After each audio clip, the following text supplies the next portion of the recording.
Now, what if Steven Soderbergh calls us up and says, wait, but I want to put a Dracula in it? Well, that's out of our hands, right? Yeah. I'm not going to say no to Steven Soderbergh. Can you imagine Dracula with a computer? Never let Dracula have a computer. In 2017, Universal Studios announced the birth of a new shared universe of monster movies, bringing their classic horror icons into the contemporary franchise film landscape. But after the critical and financial failure of its first installment, the project was indefinitely abandoned. Now, in 2023, the powers that be have called upon one pulp horror devotee and one snarky film critic to unearth the concept. I'm Dylan Roth. And I'm Dalton DeShane. Are you afraid of the dark universe? Welcome back to Are You Afraid of the Dark Universe, the podcast where we attempt to resurrect Universal Studios' failed cinematic universe of monster movies, one pitch at a time. I'm one of... No, that's fine. No, listen, I have to always be ready for evil laughs on this podcast. I'm going to do it in every episode this phase. But you have to do it at a different point, so I never see it coming. It's always going to be interrupting you in the middle of a thought, for sure. Well, I'm one of your hosts, Dylan Roth. I'm the other of your hosts, Dalton DeShane. And together, we have been building out the Dark Universe into an ongoing narrative to rival the MCU. To surpass. I mean, at this point, we're kind of hoping to surpass. But we haven't already. We haven't gotten to the point in our chronology where, like, relatively, the MCU started to turn downhill, right? We're starting phase 3. This is the first pitch of phase 3. Although this is a guest episode. So the first mainline pitch, the first automatically canon one, is going to be 2 weeks from whenever you hear this. And today we're kicking off phase 3 with something a little different, because the movie we have today isn't really a horror movie, but it is a Universal film and it is a genre film. I would say it's still a monster movie. I like that. This film was selected by today's guest. You know them as the voice of Dracula, as well as the voice of Evelyn O'Connell. As well as a prolific journalist in the pop culture sphere, particularly the world of video games. And an excellent poster. Indeed. One of the great posters. So please welcome back to the show as a guest for the very first time, Gita Jackson. Hello. Welcome, Gita. I'm Gita. Are there any other credits you want us to talk about at the top? We'll do plugs at the end, too. Oh, for now, there's nothing. Follow Gita everywhere. I'm Gita, and I'm having a nice time. I'm trying. You are literally Gita, and thank you for being here. No problem. I'm so excited. I love any excuse to watch a weird movie and talk about it, and I love to make up a movie that will never be made. So the only way... We don't know that. Maybe it will. Okay. Our star is rising. The way that the industry is right now, we could be in charge of Universal by the time this airs. I mean, you're not wrong, honestly. And this particular film, I was looking a little bit into the history, which we'll talk about once we say what it is. There's been attempts, many people have tried. They tried to remake this for a long time, and then it just kind of disappeared. So maybe you're going to be the one to pick up that mantle. I think I got a firecracker of an idea, sincerely. We're excited to get to it. Yeah. So the film that we will be talking about today, that Gita is going to pitch to us, a remake for our Dark Universe is actually, it's both the least and most accessible film that we've discussed on the show so far, because it's out of print, but it's also been posted in like triplicate on Vimeo to watch for free. And no one's taken it down. So if you've never seen it and you want to watch it first, you can hit pause, and then on whatever device you're listening to us on, just go to vimeo.com and search Colossus, the Forbin Project. Or if you're a member of our Patreon, maybe you've seen it already. That's true. Maybe you have. We can't confirm that. But I love that even Universal has kind of forgotten about this movie and it gets uploaded and they're not looking for it. The only DVD copy I've ever seen of this film was... So the reason I know about this movie, when I was in high school, I went to like 2 high schools. I went to in the morning normal high school where you learn normal high school stuff. And then I went to an arts magnet school program. You were like Fred Flintstone running between the 2 dates. Yeah, and like pretty much. Like in a cartoon and in changing between outfits. The end of one day at school and the next day, you had to hit yourself on the head with a bowling ball so you could change personas. That's basically what it felt like. And then you end up wearing the wrong outfit to the wrong school and getting caught. Every morning I would like make myself sick because I was so anxious and hated high school so much. Yeah. And then I would instantly feel better once I started going to high school too. And it was like, weird. I wonder why that is. It's because you're depressed, Gita. Like, little Gita, that's what it's going on.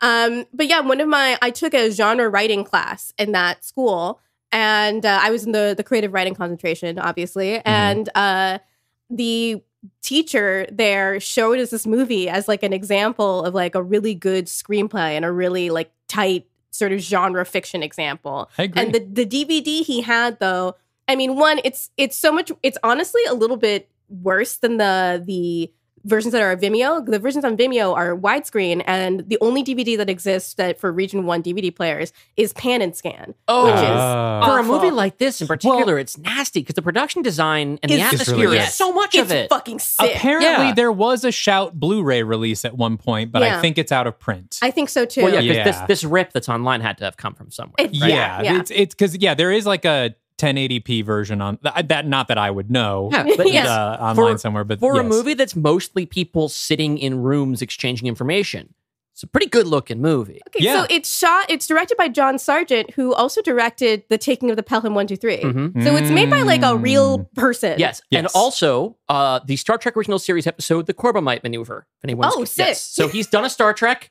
and so has one of the actors. I in mean, this. Yes. the Forbin Project does sound like a Star Trek thing. It That does, sounds like a Star but Trek tie-in. What this project. reminded me more of anything, though, is the Twilight Zone in Yeah. terms of I mean, like obviously more of a budget, but this sort of like we have one basic sci-fi conceit, and we are not doing anything flashy with it. It's just following this sort of like nondescript protagonist through a scenario that is supposed to teach us about hubris.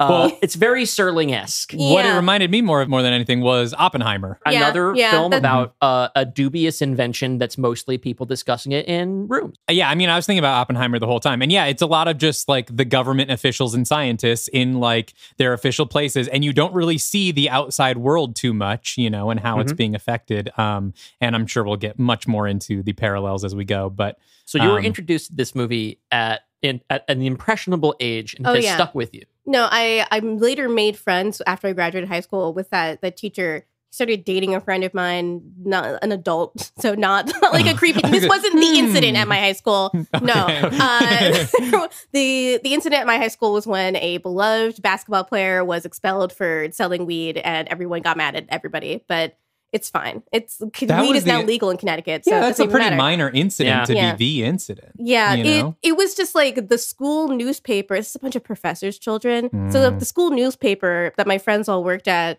they were all writing these indignant op-eds, and the principal was like, "Shut up, like, come on, like just chill out. Come on, guys." But yeah, he had this DVD, and I went over to his place, and we watched it again as an adult. And he told us, if you leave it on the DVD menu for long enough, it will just start playing the movie again. So we, throughout the night, we would have to like stop Colossus: The Forbin Project from continuing to play. It's absolutely, it dug itself deep into my mind at an early age. And I love so many things about it. I love the music. I love the production design, as we briefly mentioned, but it came out in 1970. And everything is so tactile, so weirdly beige. Everyone's smoking and drinking all of the time. Yeah. There's like strong opinions about your gin cocktails in there. It's Held by a computer. The computer is Yes. the one with the strong opinions. I love that the computer's just a little bitch. Yeah. The scene where he explains sex to the computer is All right, legitimately Maybe great. we should back Yeah, up and we're getting tell ahead our of audience ourselves. a little bit of what this film's about. If So- there's anything that knows what sex is, it's a computer. Yeah. My computer is very familiar with sex. well, in yeah, all but of its that's forms. it. Like any computer, it just it knows what you teach it. So Colossus: The Forbin Project is the story in what appears to be a near future, and it's a near future because people are video conferencing. Not a near future from now. No, near future from 1970. The United States government has completed a project they call Colossus, which is an artificial intelligence that's designed to manage our entire defense network. It's supposed to make it foolproof, human-proof, and sort of like fail deadly in a sort of Dr. Strangelove type way. Yeah, the opening shots of the film, you see who you soon will realize is Dr. Forbin, Dr. Charles Forbin, played by Eric Braeden in the first role, where he had to change his name from like Hans, something extremely German, to He's great in Universal this. made him change his name for this movie specifically. Right, because he was mostly just playing Nazis and stuff. Yeah, basically, yeah. Wow. Yeah. And I don't think he was like a big film star after this. I think he should have been. He has such a really charming presence on screen. He's really good in this. Yeah, especially once he let him go a little James Bondy and be charismatic. But I did think about James Bond in this a lot. Well, because there's that Ken Adam thing. The production design feels like it's not Ken Adam, but it feels very influenced by. Yeah, no, it feels very much they were looking at the cutting edge of design trends in the late 60s, early 70s, and wanted to put all of those things in the movie. Well, and the plot feels like a James Bond plot. It doesn't go that direction, but the idea, it's literally kind of the plot of Dead Reckoning, right? Where I was about to say, Dave, I was watching with David and my partner David, and he kept calling it the Entity the entire time. Exactly. It literally feels like a spy movie plot where it's we have invented this thing that controls our nuclear arsenal. And in a normal big budget movie, the plot would be, well, someone has hacked it or someone is trying to hack it and gain control. But that's not where it goes. This is more of a contained sci-fi thing. But as soon as the premise was introduced and with the set design and everything, it's oh, this feels so much like a James Bond start. But part of that is in the Bond movies of this time period, and I guess more so into the Roger Moore period that was about to begin, it was not so much about the U.S. versus the Soviet Union, so much as about stopping entities like Spectre, or other third parties from inciting a war between the two of them. Or the entity. Or the entities entity. Like the entity. Like that. But what's interesting about this is that while you do have the threat of nuclear Armageddon is over their heads, it's not a story about a third party trying to incite a war between the two nuclear powers. It's about a third party deciding to take control of both by threatening both sides simultaneously. It's like a weaponized Bay of Pigs scenario. Yes. Yeah. Well, the movie opens up with Charles Forbin doing the final touches on Colossus, and then he walks across this extremely scary narrow pipe, basically, to get over this trench, and then turns nuclear radiation on, it seems, so that anybody who tries to enter there will just get radiation poisoning and die. And then it goes straight into a press conference where he's we've given it control of all of our... It's so funny, the beginning of this movie about the first hour just wouldn't be necessary in a modern film because it's all about explaining what a computer is. You guys don't know what computers are, so we need to explain to you how powerful a computer can be. And here we can communicate with it by typing into this thing. Yeah. And then it talks to us. Be aware, it doesn't really do idioms. You have to speak to it directly in plain language if you want a response. Yeah, you're right. That it feels... It drags a little bit in the sense from a modern perspective in that we don't need the explanation for a lot of these things. But it is sort of an interesting time capsule in that, the idea that they built a Skynet, we only have to say, oh, they built a Skynet. And we know everything that they learn or explain to us in the first half hour of the movie. Yeah. So I'm gathering that the first hour of your pitch will not be explaining computers. But no. Unless you want to keep that part. I know too much about what a computer is. I wish I knew less about computers at this point. What I think is really funny is, at the beginning, the president hosts a press conference and tells the world, hey, don't worry, everyone. Yeah. The computer's got it. We have invented a computer that now controls the nukes, and this is a good thing. And now this will ensure world peace. And they're having this party because they've just announced it to the world. Everyone's celebrating and getting drunk. And then the president gets a call from Russia, and he picks up the phone, and Russia's like, oh, yeah, we actually have one one of those too. Yeah. We just finished ours. We have that. Crazy how you guys have one. We parallel thinking, Right. And you think that there's a tease that maybe we're going to go into an espionage plot, but they kind of ham leave it. Forbin's we found it, they discovered it. It makes sense people working on the same thing. Let's not worry about that. And they really don't. There is nothing nefarious in the Soviet Union's actions in the movie, and the US is acting really everyone's very altruistic of the human beings in the story. It's a very optimistic view of the potentiality of the Cold War, where the idea is, we're not just going to be bringing ourselves straight to the brink of nuclear war every 25 minutes or so, and we'll actually work together because we realize how horrible it would be. But it's also for the plot of this movie to work, you can't be antagonistic with Russia. It just, you have to be empathetic towards them because the genuine political viewpoint of the movie is that they are now united as sort of the human race because there is an existential threat, that all of the other politics of life on Earth fade away because there is this other existential threat that deems itself the master of humanity. In some ways, this movie is very cynical about technology in what I think is a good way, like a kind of a progressive way about technology and about like nuclear bombs, which I think, again, going back to Oppenheimer, I feel like is the most direct analog to like Colossus is just the development of the nuke in general. And it's like sort of very presciently cynical in some ways about us building our own destruction, but then it's not cynical enough in other ways. And like you said, like that relationship with Russia has to be there for the plot to work, but it really rings false given how sort of grounded everything else is. The fact that they just call up Russia and they're like, well, it looks like we got a problem on our hands, so I guess we're working together now, U.S. and Soviet Union, you know? But it does, if we're in the future, right?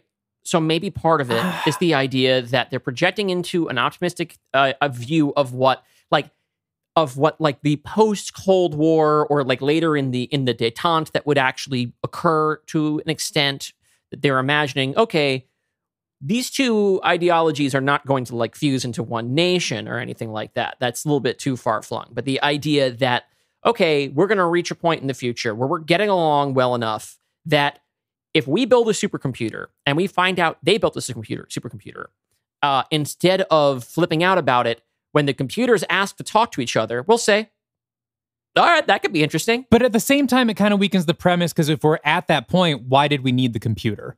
You know, like it's meant to still be like, well, our nuclear arms are a threat and they're going to be used, and so we need something. I don't know. It rang a little false, and especially like the part where so basically we have Colossus and then we have Guardian, which is the Russian version, and the two computers sense each other, and Colossus was like, hey, I want to talk to that one, and realistically, everyone involved would be like, absolutely fucking not. You're the smartest computer. Russia says they built the same thing, but we don't know that it's like at the same level as ours. And now we just want to exchange information with it.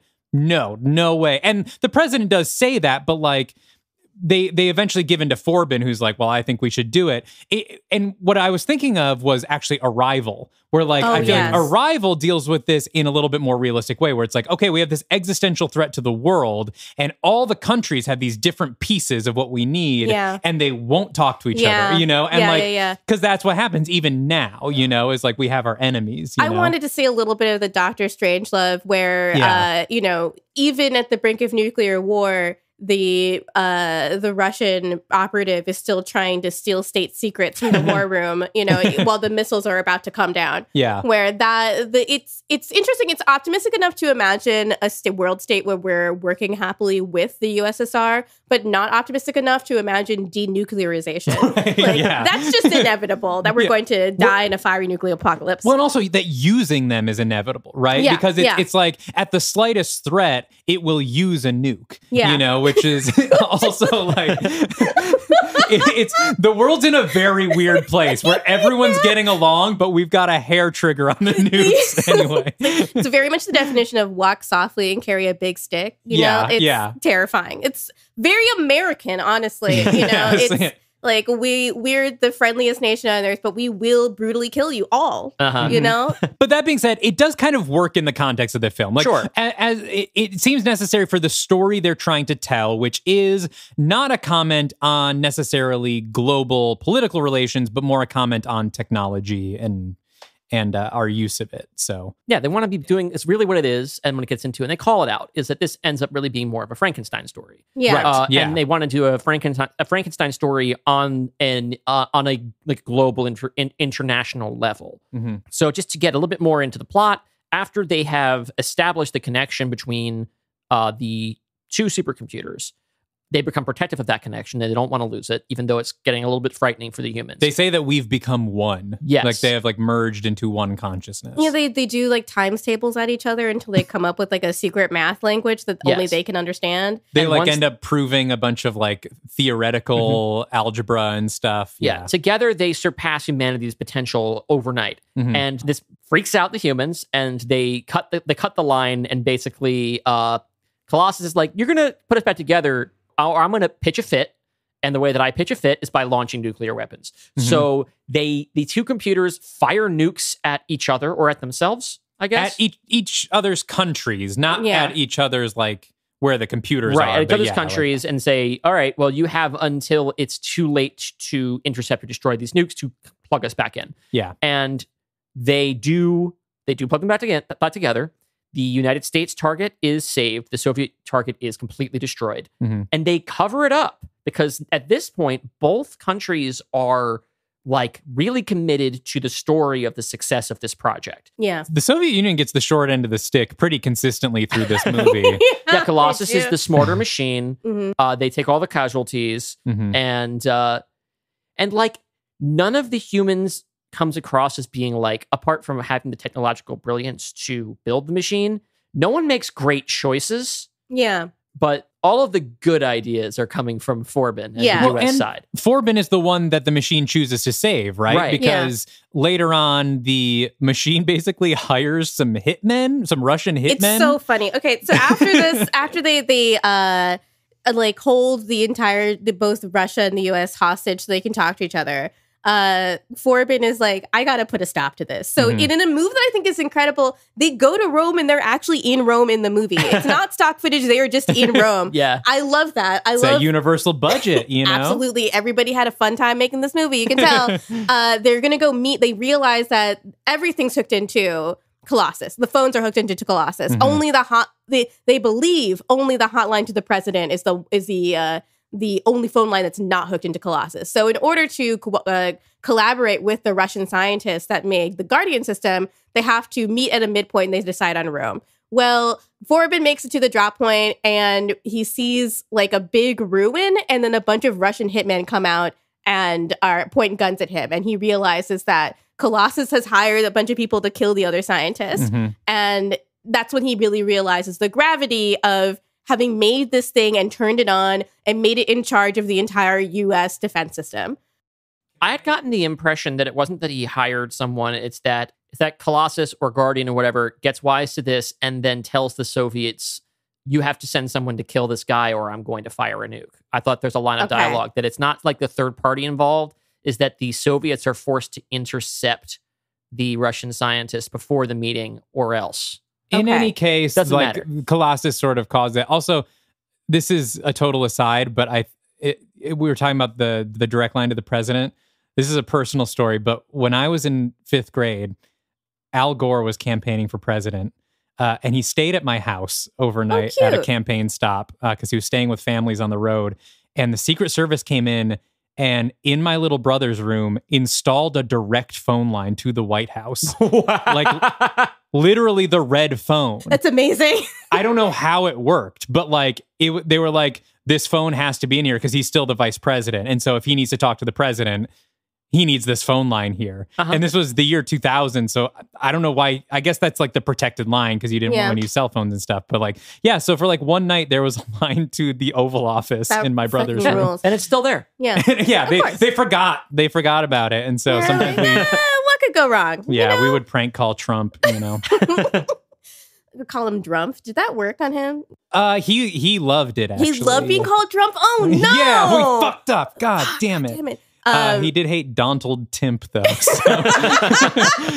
When my mom is a professor, and 1 year Obama was the commencement speaker, and what she told me was she'd never seen so many people go to commencement, and that also they clearly put Secret Service people into the stands because there were a bunch of professors she'd never seen before that were like extremely buff. like definitely. Just filling out their sweater vests. yeah, very much so, very much so.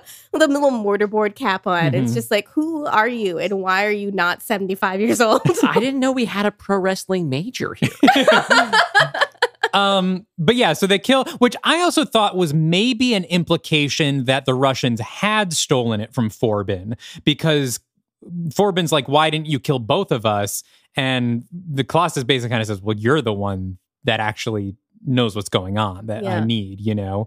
So I thought maybe that was an implication that Forbin was the originator of everything. I believe so. I also just think like there's some weird, I don't even want to say homoerotic tension. There's some weird erotic tension with Colossus and Forbin specifically. Oh, yeah. Like, he's in love with Forbin. This whole scene takes place in the 1970s, like, swanky science command room. So, like, the way that the set design in here, in this room specifically, I love. And I love the production design of the Colossus system itself. It is this big beige box with, like, a video screen on it, like a weird little short squat TV. But then also, there's this, like, Jumbotron, like little ticker tape message reader that's above it, that's all chromed out. And it can say like 3 words at a time with that little tick, tick, tick, tick, tick sound. It's just, it's fantastic stuff. I love imagining, like, you get the sense that this computer still works on giant punch cards. You know? Where's like, is there a version of like steampunk for this era of computer science? Whatever that is, that's my shit. Yeah, like whatever does like 1970s enormous computers. Yeah. Like that's, we need the kind of steampunk era for that. Yeah. I believe in that. That would be steampunk for people who have sex. Yeah, the whole like set that he gets sort of put on house arrest in, because basically while Forbin's gone, the computer's like, fuck this, Forbin, you do not leave my site. Yeah. Like we're going to install cameras and you stay here and I listen to you all the time and I watch you all the time and you don't go anywhere without my permission. But like, yeah, the set design of where he's is like that swanky 70s thing where I was like, I would love to be put on house arrest there. Like this looks really nice. Beautiful circular living room with these like beautiful floor to ceiling windows. Everything's this creamy beige. Yeah. He has like a built-in bar set, which is so nice. It's a Bond awesome suite. bachelor pad. Yeah. For this scientist that has like not projected at work a tremendous amount of personality. Yeah. And then you go to the quarters that he has set up for himself at the laboratory and you're like, this guy is cool. This guy fucks. Yeah. And it turns out he does, because basically his plan before he goes under house arrest is he's like, look, I'm going to be under the watchful eye all the time, but I need to communicate with you guys secretly in the outside world. So he points to like the one female scientist and he's like, I'm going to tell it that we're fucking. Yeah. And I'm going to tell it I need biologically this many hours of privacy so that you can come in as my mistress and it will stop watching us and we can like share secrets and stuff. And so he pitches this to Colossus and has to basically explain what sex is. And then Colossus is like, okay, well, how many times do you need to do this? And Forbin's like, every night. And he responds, not want. Yeah, how many times do you need to have sex? And then he says 4 times a week. But that's perfect bidding, like sort of mentality. Is that he probably figured he would get haggled down. Right. Yeah. But Colossus, I guess, just kind of just like fully bought into Forbin's like sexual magnetism. It's like, this is a guy who's used to fucking 4 times a week. If this guy doesn't fuck 4 times this week, he will die. Yeah. Look, I mean, it makes sense. Like right before this scene is when Forbin makes himself a martini. They are always drinking martinis in like every scene of this movie. A Bond thing again. Yeah, Very Bond. He's making a martini. He has a very specific. I felt a little seduced in this scene. He's like, Colossus is like, what are you doing? And Forbin's like making a martini. And then Colossus, these are all happening on the TV. Meanwhile, the scientists are making an audio output, like a voice for Colossus to his exact specifications. And before he has a scary robot voice, it's just this like readouts of like Colossus being very judgmental about Forbin's martini making technique. Yes. Too much vermouth. Yeah, I laugh out loud when he's making a drink. It's like one of the first like sort of like pithy remarks that's not about work. Yeah, Colossus is funny. Forbin's just making a drink, and then the screen just goes click, click, click, click, click, look up, and just says, too much vermouth. And I'm like, I'm losing my mind because at this point, not only has Forbin's personality become more to the forefront of the story, because it almost feels like a different movie from the second half on. Colossus is now just like a complete, like, both a whiny baby and a pissy old man at the same time. Yeah. And I really, really enjoy it. It's like if a toddler knew what a gin martini was, basically. He's just cranky all the time. When he doesn't get his way, he's gonna throw a tantrum. And this is also a plot important martini, because the way that they have to try and maintain this fiction that Forbin and Dr. Cleo are dating. When she first arrives, they have to play it very natural, like they've been seeing each other for however many months or whatever. And she goes directly to the bar and makes a martini exactly the same way, as like a way to be like, this is normal. Yeah. Like she's practiced this. Yeah. And this poor woman, because she gets there and she knows she has to pretend to be the mistress. What she is likely not expecting is that when it's time for them to go into the bedroom, Colossus is like, you both need to strip down naked in front of me so that I know you're not taking anything with you into the bedroom. And so this poor woman has to like get naked in front of the computer and in front of Forbin, who she's not actually sleeping with yet, of course, but it's, you know, Forbin's going to work his magic. When you're sleeping naked with a colleague, things are going to happen. They're very attractive people. Yeah. Listen. And I respect the very, they have all these wine glass discretion shots. Like, they get naked, we don't see anything because they're being framed through the the glass. Not a martini glass, but like a wine glass. Yeah. And it is tasteful and it is sexy. Yeah. And it's also a little Austin Powers. And they also do the exact same thing for both of them. Yes. Which is kind of cool. I do love that too. And then Colossus also gets really sassy with Forbin because he doesn't take his watch off. Yeah. Yes. He's like, here I am, my birthday suit. And Colossus says, you were not born with a watch. Colossus gets sassy. Yeah. And then who wants to summarize what happens next? Because I feel like some of the details I'm a little fuzzy on in the third act. Things go downhill very quickly. Yeah. So of course, obviously, as soon as they get into bed naked together, first they start talking about how weird it all is. And then they're like, do you want to make out? And then they start, they make love. Of course. Respect, genuinely. Yeah, good for them. So they need to do routine maintenance on Colossus and Guardian to do maintenance on the missile system. So they decide, using what is very clearly made up rocket science, to sabotage these missiles, essentially, so that all of the missiles are rendered inert. Yeah, they will fire, but they won't detonate. Yeah. Basically. Yeah. Which is like still very dangerous, but a lot dangerous than an active missile with an explosive component in there.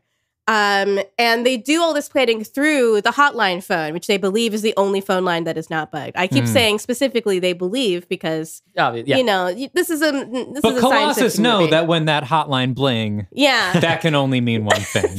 They're conspiring about his demise. Yes. Yeah. That would be a much better version of that song if Drake was writing it from the perspective of Colossus from the Forbin Project. It's too close to home for Drake because as we've seen from those Sprite commercials, Drake is a robot. Yes. And when he needs to also undergo routine maintenance, if he's not feeling it, he takes a sip of his Sprite and his face opens up and everything goes. That's so scary. And he comes and they come back together and he's ready to spit bars. My genre fiction Drake is like my favorite thing to do. Honestly, think about like, what if Drake was an elf? DMing girls on Instagram that are only 300 years old. He should have called his new album "Forbin All the Dogs." Forbin does kind of have that dog in him, Forbin has that. Forbin does have that dog in him. Absolutely. As his one female coworker found out. Okay. All right. So we don't forget, I feel like there's never an opportunity to talk about him because he's such a minor character. One of the other technicians is played by James Hong. James Hong is in this movie in the most minor of roles. Yeah. Good for him. Make a very passing a sort of a gesture towards American multiculturalism. Like there's some Asian characters that work as scientists with Forbin. There's one black guy that has one line exactly. There's one black guy, one woman, one Asian guy. Yeah. It's great. That's why we're better than Russia. Yes. Clearly. Yes. So the black technician is simultaneous to the sabotage attempt with the missiles, is trying to do a classic science fiction logic bomb on a Colossus, from the Colossus the Forbin Project. And that doesn't work out too well as Forbin is playing chess with Colossus. And then the Colossus like, oh, by the way, your two friends tried to kill me and I'm killing them now. And he looks out the window and he's like, shit, you are killing them now. It is the kind of thing watches where them get shot. Colossus just has. It's interesting because they try this sleight of hand trick, right? Because they know the Colossus is watching, so they've packed like a corrupted circuit board into a box, and they take the regular one out and they put the bad one in, and it's also and it seems like they're like, we got him, we fooled them, and then just from there we just go right to. Oh yeah, Bishop to King 7, and look outside, your friends are dead. And by the way, you will keep The bodies will remain there because Colossus' only way to physically hurt anybody is to have people do it unless he wants to fire a bomb. So the implication is that he just told the Americans, look, I know what you did. I'm going to blow up some city unless 2 of you go out there and shoot those 2 guys. Yeah. And so they do it. They've been extorted, but he's just in case, Colossus is always thinking several steps ahead. The bodies are going to stay there, right there where I can see them for 24 hours, and then you can take them. Yeah. Which is just a detail doesn't come up again. It's just one of those little things where it's like, yeah, you can't fool Colossus for nothing. Yeah. Yeah. He sees everything. And then he decides to sort of show he means business to the world by those nukes that everyone thinks are inert. He detonates them in the bases. Like, he doesn't fire them. He blows one up in the United States and one in Russia, like destroying the entire base, killing thousands of people. And he does this during a worldwide broadcast to every news outlet. Like, while you slept, the world changed. Yes, exactly. I am your god now. Yeah, he's had cameras set up in a random location in Africa. It's very funny to me that was the only place where it wasn't designated a specific nation. Right, and it's the first one that comes up. So going in alphabetical order is like, these are the countries that I'm going to attack. Africa. Not only do they kill the one black guy on the team, but then the first target is Africa. Yeah, and just all of it. Yeah, just all of it. You know, how big could it be? The whole country. Yes. So it pans to, like, as the Colossus is giving this speech, it was a very long monologue, which I think is Colossus' scary robot voice is so fantastic. Mm-hmm. I love it. It's like an evil speak and spell. It's truly wonderful. And the production design on this is just really fun. The microphone speaker thing that looks like an insect's head that it talks out of is so weird and cool. It's so creepy. I completely agree with what Dylan said earlier about it being a monster movie. Colossus could easily slot into the Hammer horror lineup. I feel like it could be, if the end of the movie wasn't what it is, this could be like an ongoing kind of threat, like this evil AI that now functionally has a body and voice, really. I mean, because Hammer did some like dark sci-fi stuff too, and so like this definitely like fits into that world. Yeah, and it's very much a Frankenstein story as well. They have another great scene where Forbin is mad about his friends being dead, and he's drinking a lot, and Colossus is like, you're drinking too much, buddy. And he's like, fuck you. And what are you gonna do about it? He basically says it's like, what are you gonna kill me over it? I'm having a drink. Yeah. And then he said, but the thing is that Colossus does say no. Because like Gita was saying, there is this thing where Colossus has a fondness for Forbin as like, I mean, I tend to read it, you can read it as a parent, or there is this sort of idea where like Colossus is in love with him, or you could read it as like both as like I don't know, do you call it an electric complex, or do you, an electric complex? Yeah. Definitely electricity between them. But the way that the film ends is the broadcast has ended and Forbin is like, I'm not going to cooperate with this. And Colossus is just like, yeah, you are. Yeah. And not only are you going to cooperate with this process, eventually you are going to be glad this happened because I've saved the world. Mm-hmm. You are all in such better hands now than you were. And the big weird thing of it is like, eventually you're going to love me. You're going to love me. And Forbin just says never. And Forbin and Colossus is like, yeah, you will. And that's how the movie ends. It ends with Colossus winning. That. I love movies from the 1970s where they're just like, all the stuff happened. Anyway, bye. Just abruptly ends. I loved it because, again, I really saw this as like Forbin as absolutely an Oppenheimer stand-in, where it's like, this is a person who built the ultimate weapon, you know, and didn't realize, sort of the power it would have. And he's like, what I love about the portrayal and the writing of Forbin is that throughout the entire movie, he is so smug. Like, he is calm, he's collected. He always thinks he has one up on Colossus, even when he doesn't. He's like, it's fine. I created this machine. He's like, wait, let it do what it wants. He constantly thinks he's the one in control of Colossus.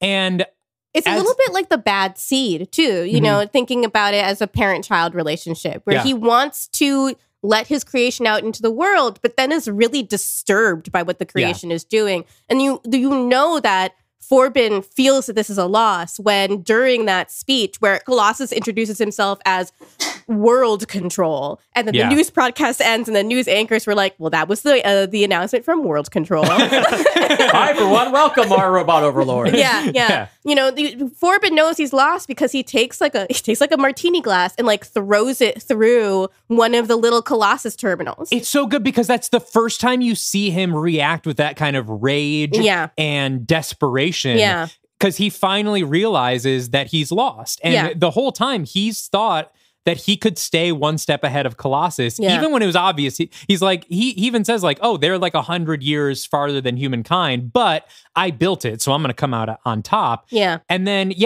has that moment of rage, and it's such a dramatic turn from where we've seen him the entire rest of the movie. Yeah.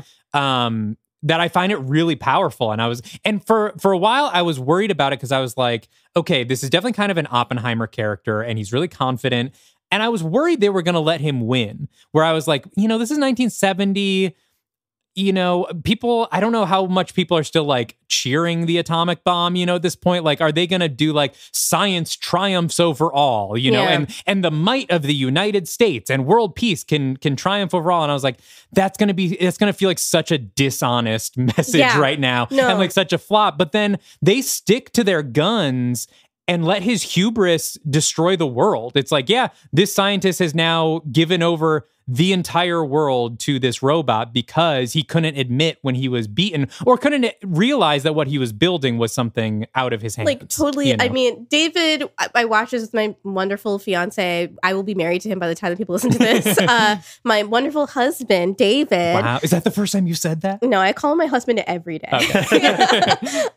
So I was watching it and he like took one look at the plot of the movie and he was like, this isn't going to go well.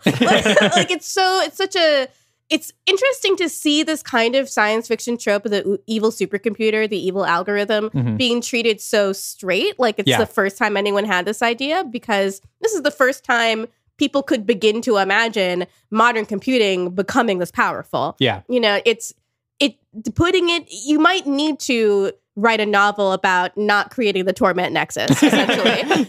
This is the torment nexus. He made the torment nexus, and everyone's trying to make the torment nexus again for some reason. Well, and it's based on a novel that is like so much like the hard sci-fi of the time, where it's basically a thought experiment carried out to its end. And like you said, like there are no spies, there are no like superheroes here to stop it. Like it is just like, hey, what if we built this thing, and like what would that look like? And because of that, like the scale of the movie kind of feels like a TV movie. Yeah. But the production value elevates it. It is beautifully shot. The first time I really noticed the cinematography, honestly, is in the first couple of scenes where the imagination level of this giant supercomputer that's built into the side of a mountain, and there's this like fucked up procedure. You have to walk over this giant chasm in order to reach it and blah, blah, blah.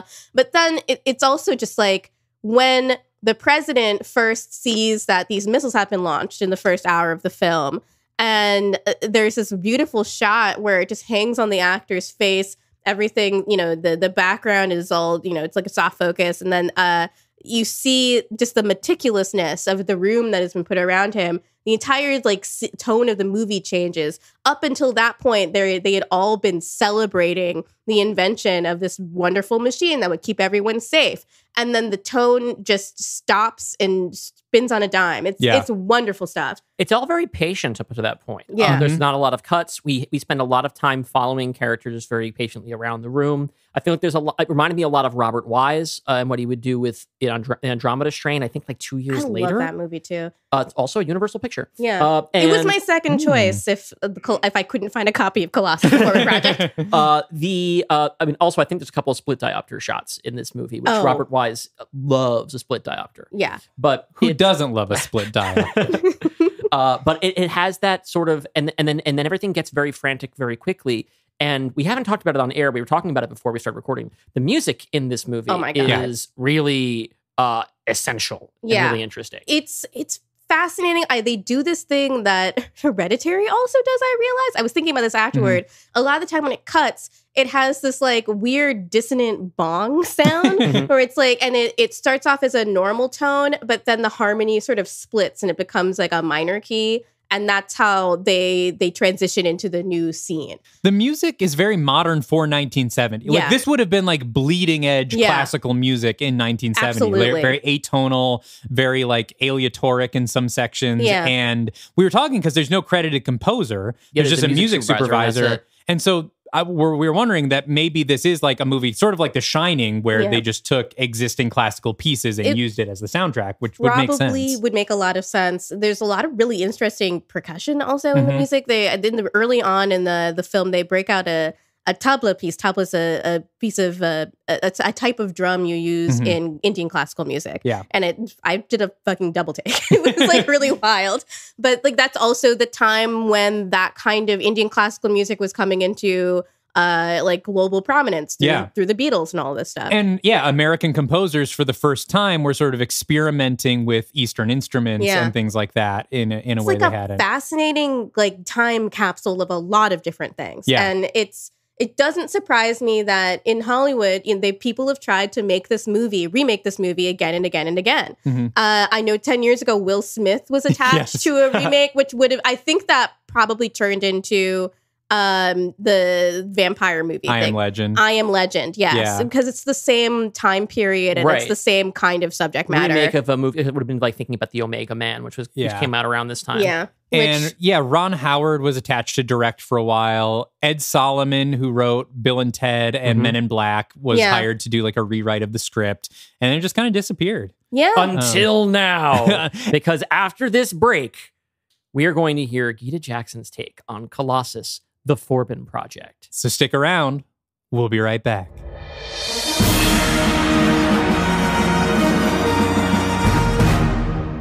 Hey there, I'm David. I'm Tess. I'm Giovanni. And I'm Greg. And we're Left Trigger, Right Trigger, your video game book club. Each episode, we pick a topic, and each of us brings a video game that we think best fits that topic. Tune into the show to find out how Super Mario Land is all about travel. Or how Bloodborne is a game about sacrifice. Or how SimCity is actually a conspiracy to mine data about human infrastructure. No, we have to stop no, Nazis from giving let's not do this right now. It's a promo. Please stop. Intrigued? A little scared? Us too. Make sure to catch us every other Tuesday on your favorite podcatcher app. See you there.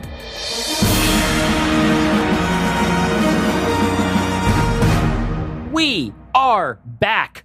Welcome back to the Dark Universe, everyone. Hope you all enjoyed that wonderful ad from a podcast that we love. And we don't know what it is yet. We don't know what it is yet, but it. we wouldn't put it there if we didn't at least think the ad was cool. Because no one's paying us. Just in case you're interested, if you have a podcast and nobody else wants to hear about it, then let us know. We exchange like 30-second, 60-second spots with people. As long as it's not like racist or about cryptocurrency. Yeah. We're pretty cool with We have to decide that you are somewhat cool. And we, as you know, are incredible gatekeepers of coolness. We are the people that host the Dark Universe podcast. Very cool people. You got to pass the vibe check, though. You got to have the right vibes. We are about to hear Gita's pitch for Colossus, the Forbin Project, which is very unique for us because this is a sci-fi movie. There's nothing supernatural about it. Although, as we were talking about, it's kind of a monster movie. Yeah. It feels the most to me, I know it talks about Frankenstein in the movie, but to me it feels more like a Godzilla movie, just because it's a lot of like government officials in suits in rooms, kind of like, it's very Shin Godzilla. Yes, it's very Shin Godzilla. I did think about that. Yeah. So, Gita, what do you have for us? So I was thinking about this last night and talking it over with Dave and, thinking about it while I was in the shower. I don't know all of the ins and outs of your continuity, but I was thinking about this as a part of the Dark Universe. How would this be positioned? Well, thinking about the MCU, they have all the stuff that happens on Earth, and then James Gunn just takes care of all the stuff that's happening in space. Sure. And they intersect, but it's like, ships passing in the night. They kind of don't really have anything to do with each other. So this would be less of a science fiction thriller, or more of a science fiction thriller than like a horror monster movie or an action movie. And it's also, I think, kind of a sequel, soft reboot, and then more than a remake. We're doing another requel. Yeah. Another requel. Yeah. So Love that. my idea is the main character of this film is like a programmer type who may have been a black hat hacker at one point in time, but now works for like the NSA. Like they've turned, they've turned over a new leaf. And as they are working there, they discover that essentially all of the events of Colossus, the Forbin Project have actually occurred, except for revealing itself to the entire world. Okay. So it's a conspiracy thriller where it's trying to uncover the secret of this new conspiracy that is controlling the entire world's governments. And it turns out the Colossus has taken over all of the world's governments and they developed a sort of a cult within the United States government towards it. So we're kind of in the realm of Mrs. Davis. We're in the realm of like the last Westworld season where it's like, except in those cases, it's not secret, right? Yeah. It's like out in the open. But in this case, it would be like nobody knows. It's kind of like a computer Illuminati. Yeah. It is computer Illuminati. Absolutely. It's the entity if the entity had already won by the time the movie started. Mm-hmm. This is the tragedy of this sort of conspiracy thriller is that the conspiracy is completely taken over and you're just being let into the space where you know that that's happening. Yeah. So that is like the broad outline of the idea. But what made me really excited was I've read a synopsis of the novels, and in future novels, Dr. Charles Forbin does actually come to regard Colossus with not just awe, but love. Oh, so this is like a series. I didn't realize it was a... Yeah, no, it's like, again, classic 70s science fiction where they're like, let's have an idea and let's do the most of that version of that idea can possibly be. Yeah. So in the second book in the series, Charles Forbin becomes like a priest of this cult-like worship of Colossus. It's very much when... like in later Dune novels where he becomes a worm man. I was just about to say, in which one does Forbin become a giant worm that people worship? No, the idea I really think about movies in terms of like scenes or just stories in terms of like scenes where it's like, this is the beginning and then this is where I want the characters to be. And then in between, we'll just figure it out somewhere. But I had this vision of this character finally feeling like maybe they'd found allies in this fight, realizing that humanity is not free and there is no such thing as freedom as long as Colossus is around, and then being led into the conspiracy fully where they realize that every single member of the United States government is in a cult that worships this computer. Okay. So from there, I'm not sure where the movie will end. I like keeping it open-ended and I want to be able to pay homage to the never scene because it's so iconic. Yeah. So the idea is maybe that happens closer to the end of the film so that this person, this main character, can have that confrontation where they're told that they will eventually love Colossus, but they need to remain free. They are still devoted to this human emotion called pride, as Colossus puts it. What if... the first idea I kind of have, what if it's not Colossus that says it to the person? What if it's Forbin? Yeah. Okay, I also don't have a ton of specific casting ideas. There's like a groups of actors I think that would be good. Yeah. But one thing I know that I need to have would be Jeremy Strong as old Charles Forbin. Interesting. Okay. Yeah. We know you're in the Kendall hive. I'm a Kendall girly. You post about it a lot. Like, and the show's been nonstop. off the air for like 4 months. I'm still thinking about him. Now, does this Colossus reboot take place in the same universe as your Kendall fanfic? Oh my God. Yeah, no, that's canon. Absolutely. Okay, yes, good. it has to canon. be. Okay. Kendall is having sad sex with an unemployed journalist somewhere at the same time as this is happening. But yeah, this is it's just that Jeremy Strong is like God's perfect loser. Yeah. And he needs to be pathetic. Like Charles Forbin to be at the place where he is submitted totally to Colossus. Yeah. He still has a sliver of pride at the end of the movie. You need to get a real sense that pride has been crushed and destroyed as he's watched Colossus insinuously just like take over the globe. Now, do we maybe save Forbin for like a third act reveal? Yeah. And maybe part of the plot is this black hat hacker is trying to find Forbin because he disappeared, right? Yeah. And he's like, well, he built it.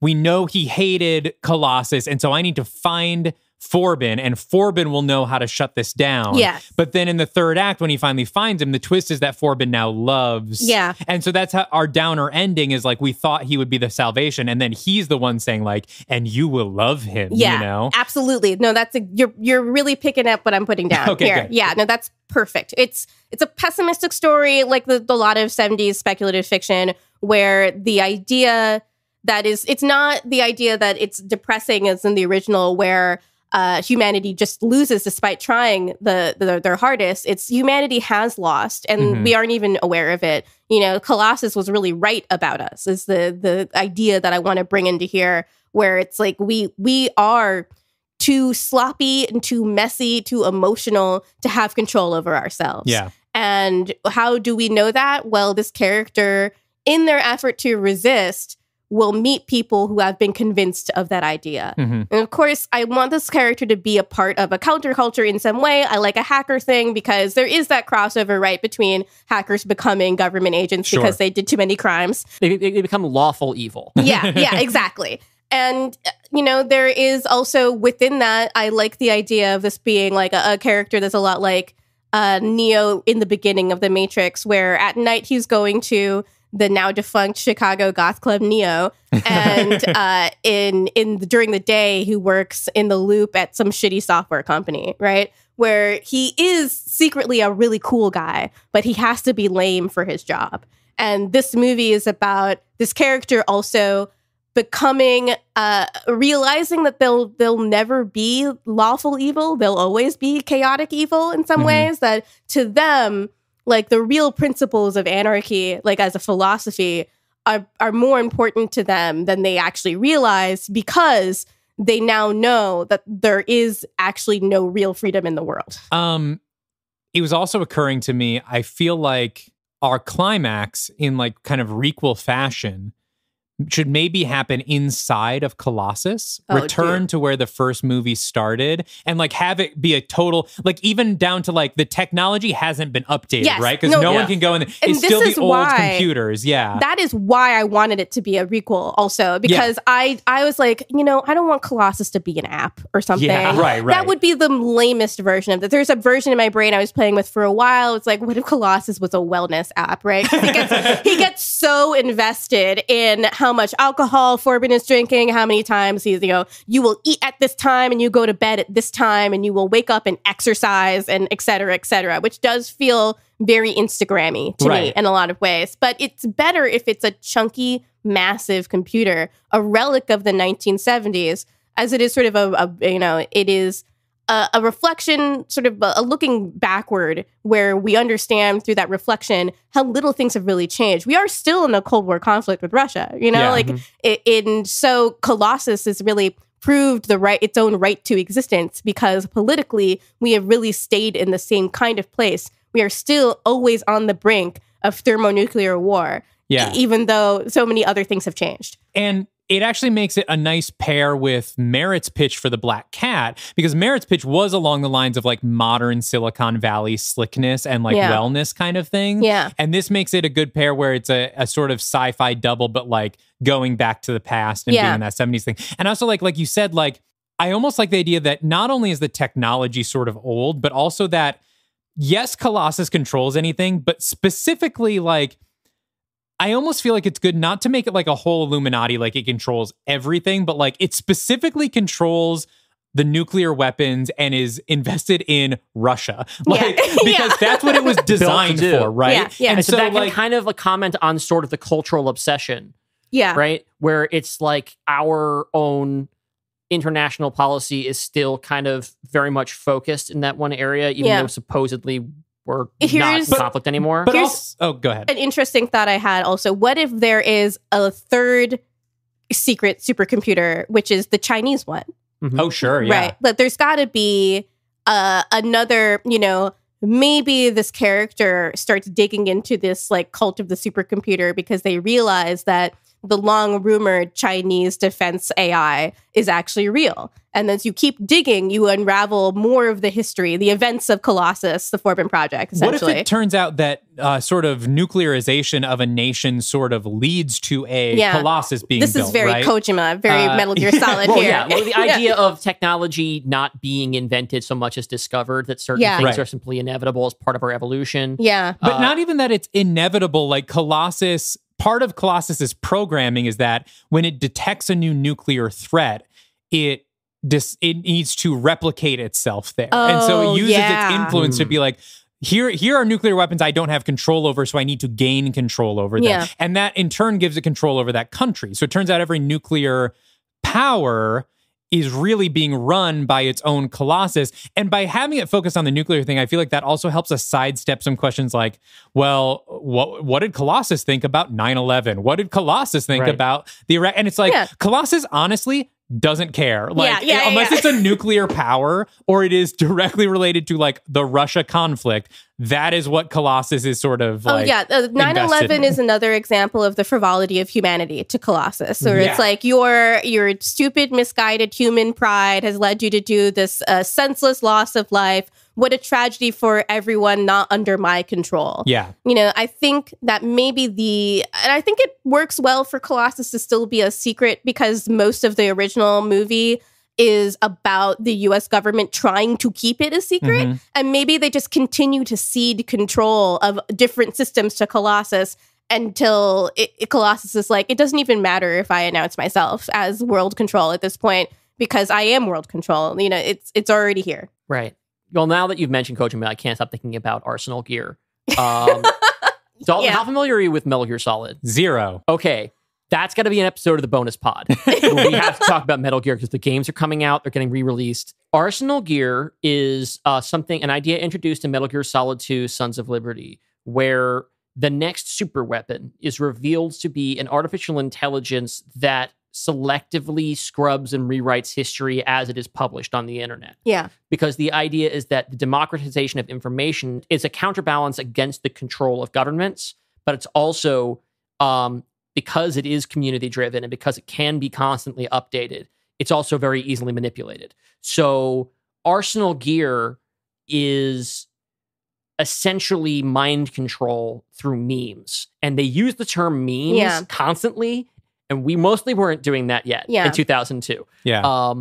And it's, anyway, Metal Gear is fascinating, and we will do that episode. I am thinking about now, I'm thinking about scenes, you know, and I like the idea at the end of our Black Hat hacker going into Colossus and finding that that's where Forbin is. Like Forbin lives by himself inside. Him and Colossus are one now. Like just like Guardian and Colossus were one. He is constantly surveilled. He likes being surveilled, you know, and stuff. Like Forbin is fully submitted. He's inside. But I also like the idea of our hacker trying to like hack Colossus, but like not knowing how it works because it's too old. Like he literally doesn't know how to program it. Forbin. Yeah. Which is why he needs Forbin. But maybe Forbin at this point is inside Colossus, physically maintaining this machine. Yeah. Because it should not work anymore. Yeah. Right? Up to a certain point, I was hoping to pitch the twist that actually Colossus has not worked for decades and that the cult is worshiping a dead god. Oh, but that's interesting. Pretty fun. But I feel like you've built too much on the idea of what it is doing, all the different colossi, that I feel like it's too late. What about this? To throw that twist in. What about this? Colossus and Guardian are the oldest ones, but as new nuclear powers proliferate and it builds replicas, those are being built with more modern technology that are faster and more intelligent. And so what has happened is that, you know, China's version is much more advanced and has maybe taken over the original Colossus, and Colossus now really is just running on fumes. Like it is just basically going through the motions. It's not thinking for itself Forbin anymore. is desperately trying to update the system in order to preserve the American hegemony, but it's not going to work. Maybe it even turns out that Forbin is the one making the decisions now because he's the only thing in there that can think. They are now so fully enmeshed with each other that Forbin's thoughts are indistinguishable from the decisions that Colossus would have made. Yeah. But maybe at this point, Forbin is so bought into Colossus as like his god/child/lover, that he's his godchild lover. Yes. Yeah. There's a word for that, right? Godchild lover. I think her name is Ilea from Star Trek: The Motion Picture. But it's, and Dalton will get that joke at some point. At some point when we in do the that future, episode of the Pop Bonus Pod. Just come back in and edit in a laugh for yourself after you've done this. Yeah, I'll update once I get that joke. Future Dalton, I understand this now. Okay, but the idea that like Forbin is convinced that he is Colossus enough that like decisions they're making together at this point, these magnetic tapes are fucking useless now. It's really just him. Yeah. But he can't keep up with the smarter machines that are being built in other newer nuclear powers. Yeah. Which I think also comments on sort of like America being dwarfed as a superpower as time goes on. And being completely unwilling to admit it. Yeah. And sort of continuing on the way we've always done it because we're afraid of change and afraid of denuclearization because it might, well, it's the last thing that we have where we can say that nuclear weapons are the only thing we can point to as like an international power in that we're in for our superiority. Yeah. So once they stop mattering, we're toast. Yeah. And Forbin in some ways must also know that he has ushered in the era where it's the supercomputer that matters, not the weaponry that's behind it. And it's like, this is why I want Strong for this, because he's got to be a true believer, but also someone who's smart enough to know that he's lost. Like he has to be, that's a complexity.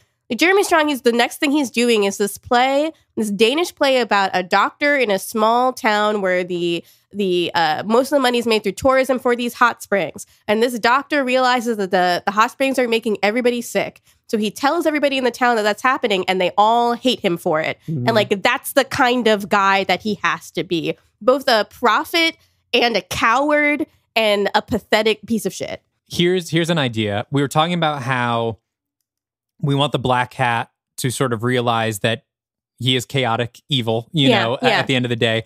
What if, so he goes into Colossus and his plan is to shut it down. Yeah. He realizes he can't. He doesn't know how to work the old machinery. Forbin is crazy. So he's like, I have one option left, and it's to use Colossus to destroy all the other supercomputers. Like, I'm going to fire nukes. Like, he's figured out how to do that much. I don't care how. Maybe like we'll figure out a plot false justification. flag, a nuclear threat, that kind of thing. So he's like, I'm going to launch the nukes at every other Colossus, and it's going to destroy the Earth. Probably will start nuclear war, but that's better than living under, the slavery of these machines, right? Yeah. He goes to do it, and it doesn't work. And that's when he realizes, oh, this machine doesn't even fucking work anymore. Yeah. Like Forbin is keeping up the facade, but literally like if Colossus wanted to fire a nuke, it can't. Like you said, the magnetic tapes are worn through. Yeah. Like the punch cards no longer have distinct holes in them. Exactly. The hanging Chad nightmare. Too many hanging Chads. And so that's when he realizes that really Forbin and the machine are just sort of limping along. And maybe we even end with the other computers detecting what he's doing and them deciding it's time to eliminate Colossus, where maybe our downer ending is like China fires a nuke at the US. Yeah.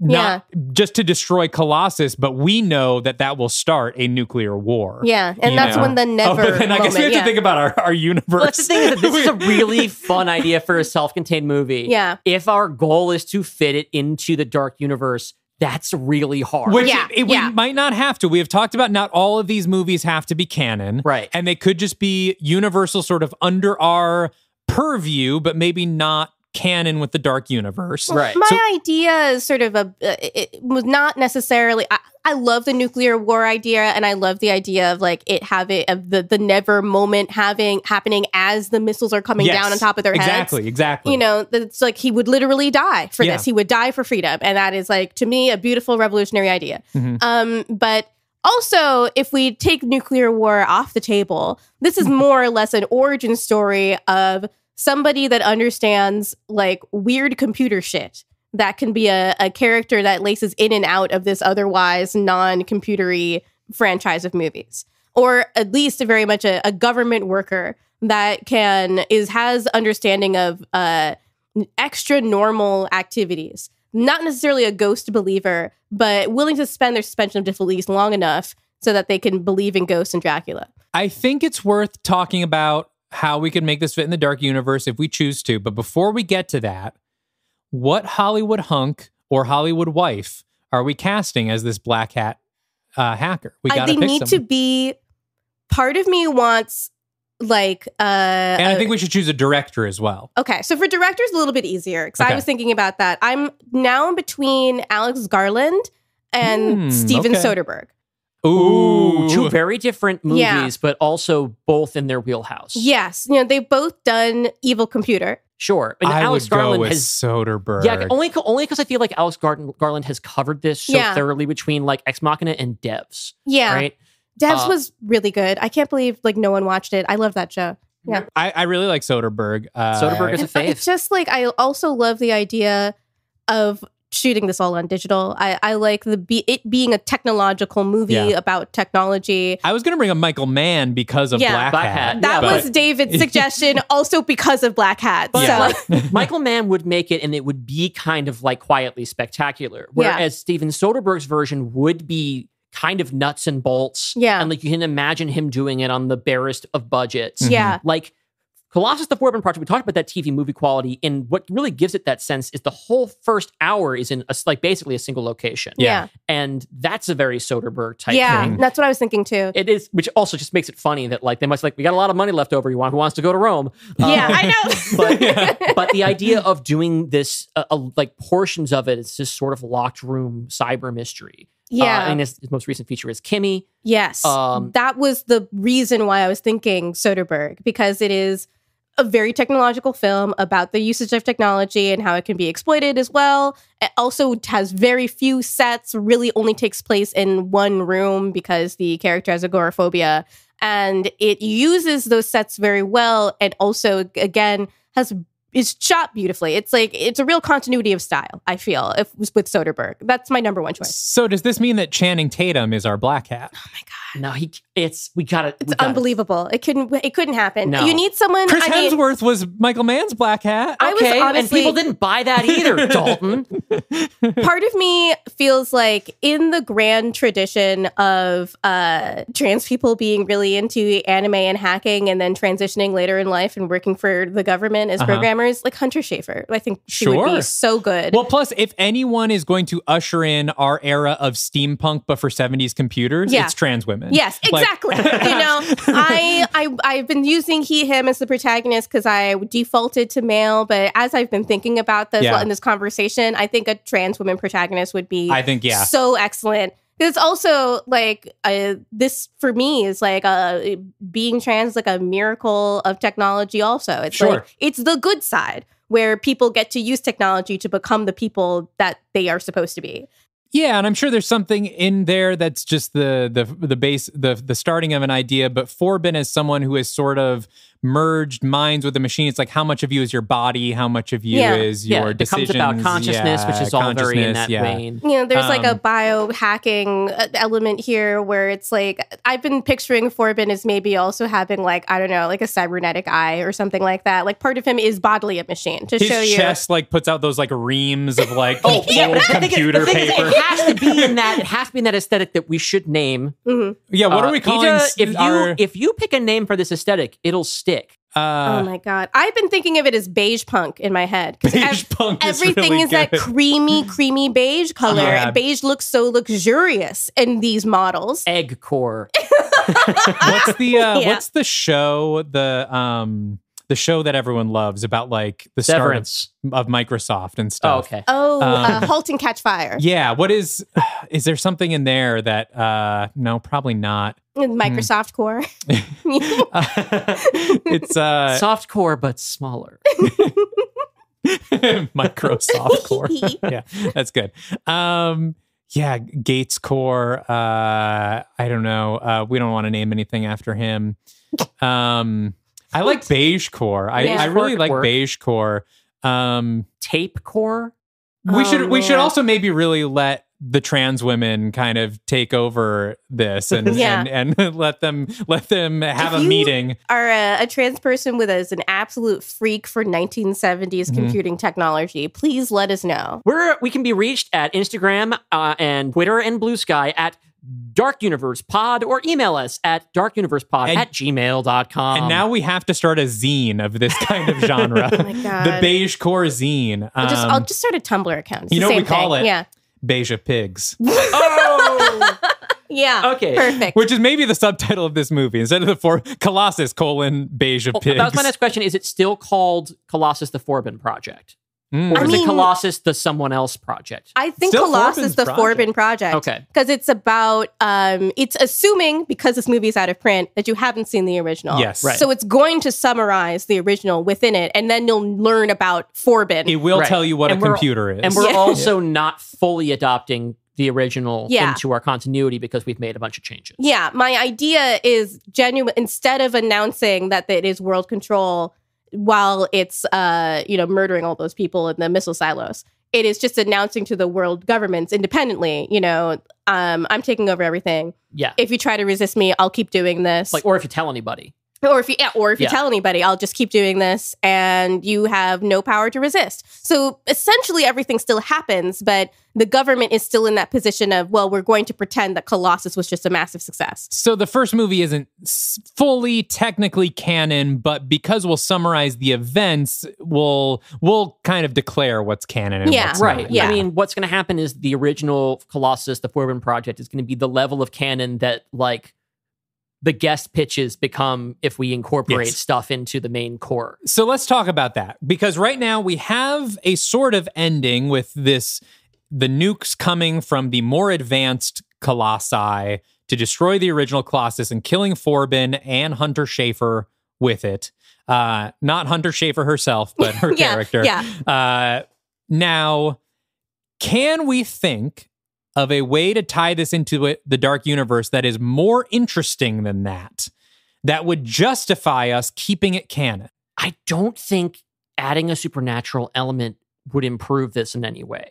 My question is, I feel like the thing in our universe that would be most closely related to this would be Prodigium. That's what I was thinking too. Yeah. Now, how would Prodigium does Prodigium know about Colossus? Maybe she reaches out to Prodigium, being a hacker type that knows underground counterculture things, and assumes that this AI has a supernatural element to it. That would be a fun twist for our audience. If the film existed, everyone would assume there's going to be a supernatural element, and then it turns out there isn't. The thing is, I actually think this movie, whether it ties into our Dark Universe or not, it actually shouldn't have any Dark Universe elements in it, because we do want to keep it more of a grounded sci-fi, and I don't want to put that on Steven Soderbergh. Soderbergh. I don't want to be like, hey, by the way, can you fit Soderbergh on the way home? I don't want to be like, listen, Steve, everything's on track, but can you fit a Frankenstein in and make him figure it out? But like, I think it's more the case of like us in the future. How would we integrate the things in this movie into our wider plans? I don't think we need to fit the Dark Universe into this movie, right? I think the challenge for us going forward is if in the midst of creating phase 3 or beyond, we have an opportunity to introduce these ideas or these characters. And honestly, some of that you and I might not be able to talk about yet. That's true. I mean, this most closely relates to some very far off plans that we have not announced yet. But there's also, it's very thematically in line with what I'm writing right now. Sick. I think I can say this because we usually do announce the director that we've selected for the next episode. Sure. The Mummy 3, I have chosen whether or not they would actually do it. I don't doesn't matter. Doesn't matter. Will be directed by Lana and Lily Wachowski. Hell yeah. Yeah. That's right. Yeah. Mummy 3, or as it's currently called, The Mummy Heaven's Gate, a Wachowski's joint. Oh my God, I want that to be real. Because basically I'm dealing with various themes and ideas where I'm like, fuck, this is just their shit, and I kind of got to do it. Yeah. Okay. Now, I mean this in a lot of the ways that, just before anybody gets too hot, draws a lot of conclusions. I am not trying to write a trans text. That's not my wheelhouse. That's not going to be a thing that I can do. But there's a lot of shit going on that recurs in the Wachowskis' work in terms of their philosophy and geopolitics and economic stuff. And I won't say anything more. Okay. But it will also be a mummy movie. I promise. I mean, fucking psyched for that shit. waking up in a sarcophagus is sort of like waking up in a pot of goo. In a way, in a new era. And I mean a mummy movie in terms of a sequel to the previous movies called The Mummy. Just kind of lay out the expectations. I'm really bracing here. myself for this pitch. It's gonna be a ride. It's gonna be But wild. But let's get back to the Forbin Project. Is there? The thing is, yeah, if there's a way for this to fit in, I feel like it's way in the future. Yeah. But I don't want to bank on that and say, well, let's get rid of our cool ending with the nukes. Could it be the kind of thing where we say it's not canon? This is a dark universe Elseworlds. This is it's like, they let Kevin Feige do a Star Wars or something. It's like Universal now trusts us so much that they're like, okay, I know you're doing the dark universe now, but we've got this Colossus Forbin Project thing. Can you oversee that as well? Yeah, we've got our own little shingle also called Dumbhouse. Yeah, like we need to have our own production company, basically, that we operate under. And then maybe in the future, if we decide that this is helpful, we could incorporate parts of it and be like, these universes are connected, but not the same. No nukes went off in the dark universe, but we can integrate parts of the Colossus lore going forward. My idea genuinely was to create a character where if either of you needed a super hacker for a particular scene in the movie, there would be someone in the Rolodex to add there. Okay. Yeah. If you guys need a cool hacker person and there's a hacking problem that needs to be solved, now there is a character within this universe that has those skills. And while that is valuable, I don't want to kneecap the pitch just so that we have access to that. So I feel like it's a stronger pitch if it stands alone. Right. So we will have the luxury of being able to incorporate elements if we choose in the future, but your story can be its own thing and doesn't have to be watered down with any of the additional world building that we require. That is so luxurious for a director and these kinds of things too, right? Yeah. There's just you actually do whatever the fuck you want. It is like a real sort of, Guardians of the Galaxy type thing where it's it's still within the sort of flavor genre, milieu of the rest of the text. But you could only watch the Colossus movie and be totally fine. And now what if Steven Soderbergh calls us up and says, wait, but I want to put a Dracula in it? Well, that's out of our hands, right? Yeah. I'm not going to say no to Steven Soderbergh. Yeah. If he wants to put a Dracula in it, he's going to have he's like, hey, I thought I was making a fucking dark universe movie. Give me a Dracula. Oh, man. So if there was a Dracula in it, I mean, God, that would be amazing. Can you imagine Dracula with a computer? Never let Dracula have a computer. Well, the thing is that what was when I was trying to think of okay, what we could do, we recently watched Halloween 3 Season of the Witch, which is a movie about the conjunction between technology and mysticism. Yeah. And that is so much fun. Yeah. I'm now thinking about making a sequel to our Dracula Lives that opens with him recreating the Peter Quill opening of Guardians of the Galaxy. He's got iPod headphones in. Yeah. And he's dancing around and listening to da-da-da, da-da-da-da-da. Yeah. That's so good. No, it should be Claire de Lune. Sorry, it's a Universal Dracula. In the spirit of making this about the conjunction between mysticism and technology, which Colossus, the Forbin Project, also really is about. Nobody understands Colossus except for Forbin. Everyone else just has to take it on faith. I like the idea that you came up with and then we discarded of Colossus being a dead god.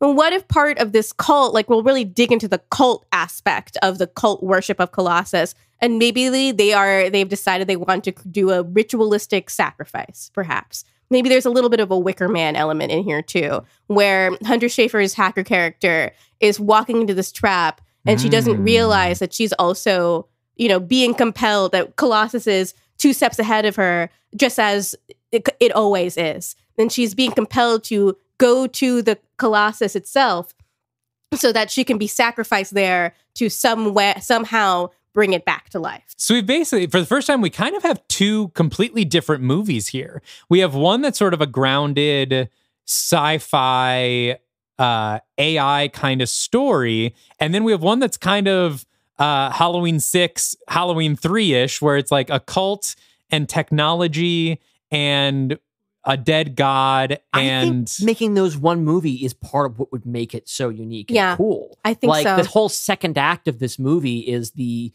sort of like navigating the cult and like exploring this creepy culture around the worship of this machine. Yeah. And then at that point, we could make it a fucking game time decision whether the machine's still alive or not. Because at this point, how much does it matter? Yeah. I think in the original pitch, it's kind of like, yes, the machine is running, but it's not making decisions for itself. It doesn't have the control it had. You know, so it's still kind of a false god that is being propped up by Forbin. And that can be kind of resonant with, we talk about like AI is rising, but like artificial intelligence, it's what we tell it to be. Yeah. Like at some point, perhaps becomes self-aware and it's making decisions. In the meantime, we are teaching it how to think. It's making decisions based on our input. Yeah. And I think you mentioned the last season of Westworld. I wrote a thing for Polygon a while back about how Westworld ends up being, it starts out as a Frankenstein story, but then turns out to be more about trying to build a god to replace the one we killed and how terrifying that idea is. Yeah. That we begin as the people who are playing God, and then we become the playthings of God. That's one of the scariest ideas in artificial intelligence, and it feels like it's like a second, third generation idea of what's scary about AI. And here it is in a movie from 1970 and a novel from the mid 60s. Yeah, like people, it may not have been making it into the huge mass market popular culture, but people were way ahead on this shit and what's scary about it. Yeah, exactly. I have another third act idea that combines these things. Oh. And I know we have to wrap up here, but okay. So we've got this cult. It's kind of a Wicker Man thing. We think that what the cult wants is to sacrifice Hunter Schafer to basically keep Colossus going. What we find out is that they are actually going to sacrifice Forbin. Because Forbin is getting old. And so the sort of twist at the end is that Forbin is sort of ritualistically giving up his position as Colossus's keeper. And they have lured Hunter here because Hunter is the only black hat smart enough to keep it. And so and then she gets to have the never moment at the end. Exactly. And she wakes up and the cult is gone and she is locked inside Colossus. And if she doesn't keep the fucking inputs going, the silo explodes or doomsday happens. Oh, yeah. And so basically, it doesn't even have to be that. It can be she wakes up there alone. There is no way out. The cult is gone. The doors are locked. And the only person there is Colossus. And so she says, I will never help you. I won't run you. I won't make those decisions for you. And Colossus just says, yes, you will. Yeah. You don't have any options. Yeah, you will regard me not only with awe, but with love. Which I think kind of accomplishes all the same things we were going for, but does allow us to keep it Dark Universe canon because there's no nukes that actually go off. It's the ending is not nuclear war being started. It is a personal failure for Hunter where she realizes that she has been basically manipulated from the beginning into being the new Colossus. Yeah. What if we called it the new Colossus? That would be really good. That would be really good. Anyway, but she's basically been brought in to replace Forbin as Forbin retires by killing himself. And all of the discoveries that she's been making are like, they've been placed there to be just difficult enough that she and only she could find them. Yeah. But it's been a trail of breadcrumbs that Colossus / Forbin has been placing for her to put her in that spot. And it's perfect because in the first Colossus, the Forbin Project, the first, I'm saying now optimistically. Yes. Well, now there's two. Of the franchise. Yes, of course. The first one, you know as a viewer that humanity is doomed the moment they turn the computer on. The moment the movie begins, that is when they have completely doomed themselves. Yeah. And that just the really depressing nihilistic tone can then carry on into the second one as she realizes that she never really had free will, even though she now understands that freedom is something she'd be willing to die for. Well, and also, like, I like that this makes literal. She was a black hat that went to work for the government, right? And so she has these radical politics that then get subsumed by her new job from the inside. And everyone, of course, is like, well, I'm going to make a difference from the inside. And you don't. The machine eats you. And that's literally how the movie ends. Yeah. She goes there intending to stop Colossus, but she ends up consumed by the machine. And she will end up, given enough time down here, being the machine. Yeah. And being the one perpetuating all of the things she said she was going to stop. Yeah. And so it thematically works very well. Soundtrack by Muse. Sure, yeah. Matthew Bellamy is doing the score. God damn. I was thinking, what's his name? Childish Gambino's friend that did the music for Tenet. Ludwig Göransson. Oh my God. I was thinking that. The best in the biz right now. Oh my God. He's killing it. He's really killing it. Right now, I just want Natalie Holt to score everything, though. That's just also be a great fit for her. The whole retro-futuristic techno sound. I mean, she makes beige core music. That's true. That is that kind of thing. Yeah. Although I think when it comes to Loki, I often think about avocado. Sort of the other big furniture color of its day. Yeah. That's really true. I think that's a solid pitch. Absolutely. Yeah, I'm glad I had the fuck out of this film. The beginning and the end in my head, and I was like, as I talk to them about it, the middle of this movie will emerge out of there. I really think this feels very complete to me. I don't think there's many other incidental characters that she'll meet that really matter because it turns out that everything was a lie, you know? Go ahead. No, I don't really have anything I mean, to say. we could fill the middle with a bunch of like Soderbergh regulars. Right? Yeah, exactly. And this doesn't disrupt anything that's going on in the dark universe, but does give us the option in the future. Someone goes to Colossus and finds her there. If we want to crack open that egg at some point, we can crack open Colossus and find out what happened to her afterwards. It leaves her future very open ended. So I think this is a picture lock. Yeah, I'm gonna press the button. It's alive! In the name of God, now I know what it feels like to be God. Our first Soderbergh film of the dark universe. Dom Griffin's going to be so excited. And I think our first trans actor that has been cast. Yeah, beat me by 2 weeks. Thanks a lot. Sorry. I just, I was watching this YouTube video about weird tokusatsu girls by this YouTuber Hazel, and she just goes deep into like the value of digital filmmaking. And at that point, I was like, okay, this main character is probably trans, and this movie is all shot on video. And then I was like, okay, then it has to be Soderbergh. And like that, it all kind of just the dominoes all fell into place at that point, Hell yeah. Well, I'm excited about this. As always, I'm left with the frustration that we can't just like sign a check and get rolling on pre-production for this film. But I like want to write this script in a big way now, I mean, if you find yourself with the time and you want to do it, we don't ever promise to do full episodes of these because we can't ask someone to do that kind of work and we can't make the time for it. But if you do write this and you want to come on and do a full-on episode, listen, we would love that. Do not tempt me with a good time. I really I know you're not busy right now preparing for your wedding. Or, none of those things really matter. David will be fine if we just cancel this so I can work on the script, right? Yes, It'll be obviously fine. Yeah. So we've come to the end. Gita, is there anything you want to promote?